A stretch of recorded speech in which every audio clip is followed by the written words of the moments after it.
दोस्तों आज बात करेंगे दो ऐसी फिल्मों के बारे में जिन्होंने हमें बहुत हंसाया भी, बहुत कुछ सिखाया भी।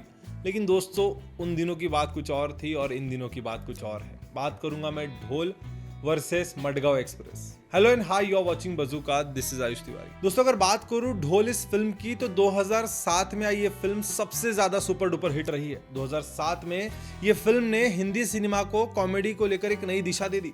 और बात करूंगा इस फिल्म के डायरेक्टर की तो प्रियदर्शन जी थे, जिन्होंने 2000 में हेरा फेरी लाई, फिर हेरा फेरी लाई और उन्होंने उसी कल्ट कॉमेडी क्लासिक को पकड़ा और हम सभी के बीच में ढोल लेकर आए।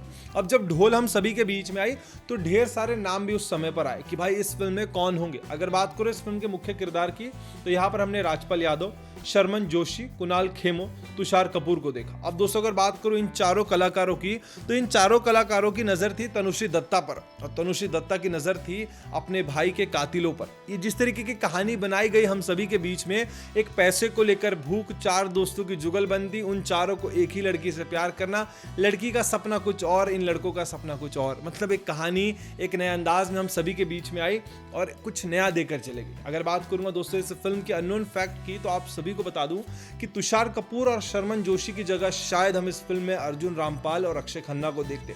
ये दोनों इस फिल्म की पहली चॉइस थी, लेकिन डेट मैच न होने के कारण इन दोनों ने इस फिल्म के ऑफर को ठुकरा दिया और तभी डायरेक्टर की नजर पड़ी इन दो ऐसे कलाकारों पे जिन्होंने इस फिल्म को आइकॉनिक बना दिया।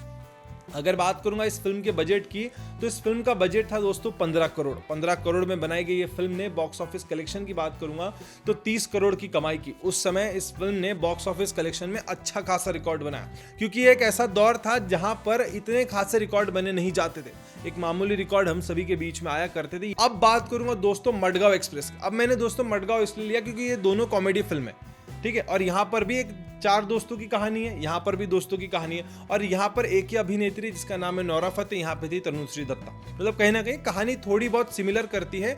एक 2007 की है तो एक 2024 की है। अब आता हूँ थोड़ा दोस्तों मडगांव एक्सप्रेस पे।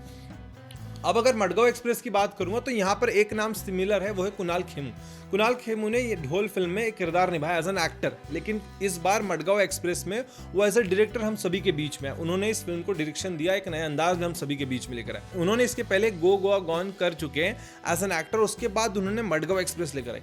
तो ऑडियंस को लगा कि ये कलाकार बहुत ही उम्दा कलाकार है, इन्होंने हिंदी फिल्म में काफी सारे फिल्मों में काम किया, अगर ये डायरेक्शन में उतरेंगे तो शायद ऑडियंस को एक नया फ्लेवर देंगे। लेकिन इन्होंने लेकर आई एक डार्क कॉमेडी जहां पर उन्होंने देवेंदु, अविनाश तिवारी और प्रतीक गांधी को हम सभी के बीच में लेकर। अब ये तीनों एक्टर्स ने हिंदी सिनेमा में काफी ज्यादा सीरियस किरदार निभाए हैं और अब एकदम इन्होंने कॉमेडी किरदारों पे जंप किया। वो ऑडियंस को थोड़ा बहुत खटका कि जिन्हें हमने थोड़ा बहुत एक राउडी अंदाज में देखा, उन्हें आप इस तरीके से लेकर आएंगे, वहीं ऑडियंस थोड़ा बहुत खटक गई। फिर लिया नोरा फतेही को, जो शायद उस समय उस मूड में नहीं थी और ऑडियंस उस फ्लेवर में देखना नहीं चाहती थी जिस प्रेजेंट में उन्होंने किया। तो कहीं ना कहीं ढोल और मडगांव एक्सप्रेस की बात करूं तो दोनों ही काफी अलग फिल्में हैं। दोनों ने कॉमेडी देने की कोशिश की, एक ने शानदार कॉमेडी दी तो किसी ने डार्क कॉमेडी दी। अगर दोस्तों बात करूंगा मडगांव एक्सप्रेस की तो उसके पास एक बड़ा प्लेटफॉर्म था ओटीटी, जो शायद 2007 में हमने सुना भी नहीं होगा कि ओटीटी नाम की कोई परिंदा आएगा और इस तरीके का बवाल मचा के चले जाएगा। तब तो सिर्फ पर्दे और टीवी पर देखने मिलता था। पर्दे और टीवी के कारण ये फिल्म इतनी ज्यादा हिट है कि आज आप सभी को यादगार है। यहाँ पर ओटीटी के इतने प्लेटफॉर्म रहने के बाद, इतनी सारी स्क्रीनिंग्स, इतने सारे स्क्रीन्स अवेलेबल रहने के बाद भी फिल्म सिर्फ 48 करोड़ की कमाई करती है। अगर अभी के दौर पर प्रियदर्शन जी ढोल जैसी फिल्म बनाते जिनको ओटीटी मिलती, इतने सारे स्क्रीन्स मिलते, इतने सारे प्रोड्यूसर्स मिलते और इतने अच्छे एक्टर्स मिलते, तो शायद आज ढोल एक ऐसा रिकॉर्ड बना जाती जो शायद दंगल के बराबर होता। क्या आप इस बात पे बिलीव करते हैं? हमें कमेंट सेक्शन में जरूर बताइएगा। और हाँ, मडगांव एक्सप्रेस और ढोल, इन दोनों में से आपको फिल्म कौन सी याद है और ऐसा कौन सा एक्टर जिसने शायद आपको हंसाने की पूरी कोशिश की, हमें जरूर बताइएगा। दोस्तों ऐसी वीडियोस को देखते रहने के लिए please like, share and subscribe to बजूका।